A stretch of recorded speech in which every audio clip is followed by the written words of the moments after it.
Bonjour à toutes et à tous, bienvenue sur la vidéo de présentation du nouvel univers EasyScope dédié à la thématique de l'intéressement. Comme vous pouvez le constater, ce nouvel univers s'ajoute aux univers existants. Il est accessible depuis le menu latéral sur la gauche de votre écran. Lorsque vous cliquez sur cet univers, vous accédez aux différentes entrées menus dédiées à la thématique de l'intéressement. La première d'entre elles porte sur l'accord. Donc sur cette entrée menu, vous aurez la possibilité de personnaliser les règles de gestion qui concernent votre coopérative et donc sélectionner la date de l'accord d'intéressement qui est en vigueur à la date du jour, identifier s'il existe une contrainte d'ancienneté pour être éligible à l'intéressement et sélectionner les clés de répartition utilisées pour faire cette répartition. Une fois ces règles de gestion personnalisées, vous aurez la possibilité de créer un ou plusieurs supports d'intéressement. Ces supports correspondent à l'offre d'épargne mise à disposition des salariés pour placer leur intéressement. Ces supports interviendront sur les documents édités depuis l'application et seront également accessibles sur les espaces personnels pour faire les choix d'affectation. Une fois l'accord personnalisé et les supports créés, vous pourrez depuis l'espace exercice déterminer quelle est l'enveloppe d'intéressement à distribuer. Ici nous avons une enveloppe de 60 000 € pour l'exercice 2022. Et les trois icônes en bowling vous permettront de paramétrer cette enveloppe, d'accéder à la répartition et de consulter les choix d'affectation des salariés. Ici, depuis l'écran répartition, vous pourrez retrouver les sommes qui reviennent à chaque salarié. Vous aurez le détail par clé de répartition et vous aurez la possibilité de consulter le prélèvement de CSG-CRDS qui intervient pour chaque salarié. In fine, vous accéderez au total net attribué pour chacun d'entre eux et vous aurez la possibilité, si vous le souhaitez, d'exporter ces données au format Excel. Au besoin, vous pouvez également consulter le détail du calcul et donc, le moment venu, valider le calcul de cette répartition. Une fois ce calcul réalisé, vous aurez la possibilité en tant que responsable de générer des documents qui permettent de communiquer auprès du salarié sur les sommes attribuées. Pour cela, vous pouvez accéder à l'écran répartition de l'intéressement. Depuis cet écran, vous pourrez accéder aux fiches individuelles qui sont éditables sous format PDF. Vous pouvez également inviter les salariés à aller en toute autonomie sur leur espace personnel pour consulter ce document. Ici, je vais me connecter en tant qu'Amélie Azeri. Depuis son espace personnel, je constate qu'une entrée menu dédiée à l'intéressement est accessible.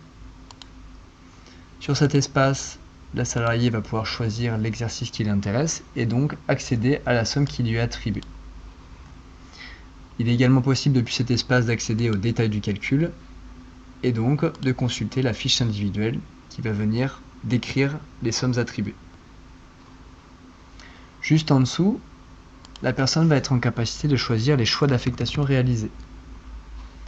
Elle accède donc aux supports qui ont été créés et aux options alternatives, c'est-à-dire le versement immédiat. Si je reviens sur mon espace responsable, j'ai la possibilité depuis l'espace exercice de préaffecter pour chaque salarié une affectation par défaut. Ici, par exemple, il est possible de préaffecter les sommes sur le support externe A. Pour consulter les choix d'affectation réalisés, vous avez la possibilité d'accéder à l'icône affectation. Depuis cette icône, vous verrez les choix qui ont été faits par les différents salariés et constater les options qui ont été enregistrées. À partir de cet écran d'affectation, vous allez pouvoir valider les choix des salariés. Cette validation aura pour conséquence de verrouiller les données de l'exercice, c'est pour cette raison qu'il apparaît de manière grisée. Et donc l'ensemble des sommes positionnées au niveau de l'affectation vont être transférées sur la dernière entrée menu intitulée Dette. Sur cette entrée menu Dette, vous allez pouvoir retrouver les différents choix qui ont été opérés par les salariés. Ici, nous allons filtrer dans un premier temps sur les dettes de type transfert externe, c'est-à-dire les montants qui vont être placés auprès d'organismes extérieurs sur les différents supports nommés précédemment. Pour cela, vous aurez la possibilité de sélectionner les dettes qui ont un statut non réglé et donc de comptabiliser un règlement à verser auprès de l'organisme concerné.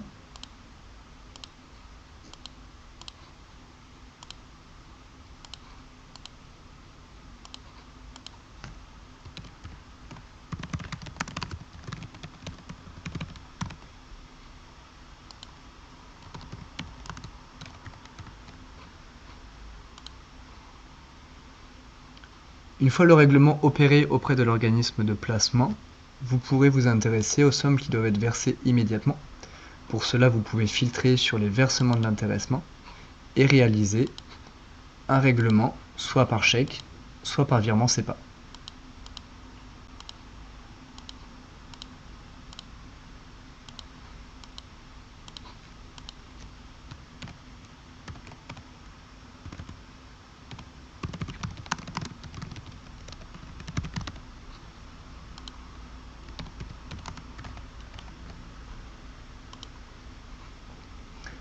Une fois les dettes réglées, vous aurez la possibilité de générer le fichier XML à déposer sur le portail de la banque afin que le virement puisse être réalisé. Les manipulations réalisées permettent de finaliser la distribution de l'intéressement. Comme vous pouvez le constater, les mécaniques qui ont été suivies pour concevoir cet univers se rapprochent des autres univers existants. Si jamais vous avez des questions ou des suggestions sur cet univers, l'équipe reste à disposition pour échanger sur le sujet. Merci pour votre écoute, très bonne journée à vous et à bientôt.